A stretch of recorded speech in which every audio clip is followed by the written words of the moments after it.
அதே படத்துல வந்து மதன் பாபு சார் நடிச்சிருக்காரு. பூவே உனக்காக படத்துல கூட அவர் வந்து கேமியோ பண்ணியிருப்பாரு.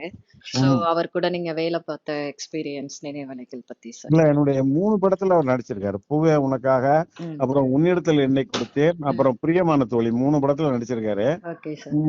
நல்ல ஒரு நகைச்சுவை நடிகர், நல்ல சென்ஸ் ஆஃப் ஹியூமர் உள்ள ஒருத்தர். அது மட்டும் இல்லாம அவருக்கு ரொம்ப மியூசிக்கல் நாலேஜ் உண்டு. அவர் அடிப்படையில ஒரு மியூசிஷியன் நினைக்கிறேன். ஓகே. நிறைய நானும் அவரும் ஃபார் எக்ஸாம்பிள் அந்த பூவே உனக்காக ஷூட்டிங்ல வந்து நாங்க இதுக்கு போவோம். அது என்ன கோவளம் மச்சினிச்சு வர்ற நேரம் மண்மணக்கிற அந்த சாங்ல அவரு டைரக்ட் டைரக்டரா பண்ணிட்டு இருப்பாரு. நடிச்சிருப்பாரு. ஆமா. ம். அதெல்லாம் போகும்போது நிறைய ராஜா சார் பாட்டு பத்தி பேசுவோம். அப்புறம் பிரியமான தோழி அப்போ ஊட்டியில நாங்க தங்கியிருந்தோம். அப்போ ஒரு நாள் தான் வந்தார் ஊட்டிக்கு. அந்த ஒரு 2 நாள் நினைக்கிறேன். ஆமா, அந்த காமெடி சீன்ல எடுத்தேன்.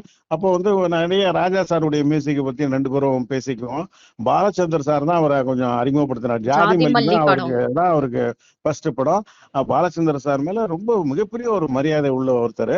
ரொம்ப நல்ல மனிதர், ரொம்ப ஒரு டெடிகேட்டட் ஆர்டிஸ்ட். சின்சியர் டைமுக்கு வந்துவாரு, சின்சியரா நைட் அண்ட் டே நடிப்பாரு. எதையும் எதிர்பார்க்க மாட்டார். ரெமுனரேஷன் பெருசா எல்லாம் ஒரு பார்கெயின் பண்ணிக்க மாட்டார். நம்ம இது பட்ஜெட் படம் சார் நீங்க பண்ணுங்கன்னா அது பண்ணிடுவாரு. அந்த மாதிரி ரொம்ப நல்ல மனிதர். இன்னொரு தகவலும் சொல்றேன். உன்னை நினைத்தல் கூட ஒரு நாள் அவர் சித்ரா லட்சுமணன் சார் காம்பினேஷன்ல 2 சீன் எடுத்தேன். ஒரு ஹாஃப் டேல எடுத்து முடிச்சிட்டேன். ரொம்ப எக்ஸ்ட்ரானரியா ஒர்க் அவுட் ஆயிருந்தது அந்த காமெடி. அது ஃபுட்டேஜ்னால அது கொஞ்சம் தூக்க வேண்டியதாகி போச்சு. ரொம்ப ஒரு அற்புதமான மனிதர், ஒரு நல்ல ஆர்டிஸ்ட். அவரை நம்ம இழந்திருக்கோம். அது உண்மையிலேயே ஒரு மிகப்பெரிய இழப்பு திரையுலகத்துக்கு. அவர் உடல்நிலை சரியில்லாம இருந்தார்ல சார். அப்போ உங்களுக்கு தெரியுமா சார் அவருக்கு? தெரியவே தெரியாது. நான் நினைச்சேன் ஏன் மதன் பாபு சார் இப்பெல்லாம் நடிக்கிறதே இல்ல அப்படின்னு சொல்லி நினைச்சேன். இப்பதான் இன்னைக்குதான் எனக்கு தெரியுது அவருக்கு கேன்சர் இருந்திருக்குன்னு சொல்லி இப்பதான் டிவில பார்த்தேன். Okay sir. ம். Okay sir. ரொம்ப நன்றி சார் நீங்க வந்து. ரொம்ப நன்றி, ரொம்ப நன்றிங்க. தேங்க்யூ. Okay sir.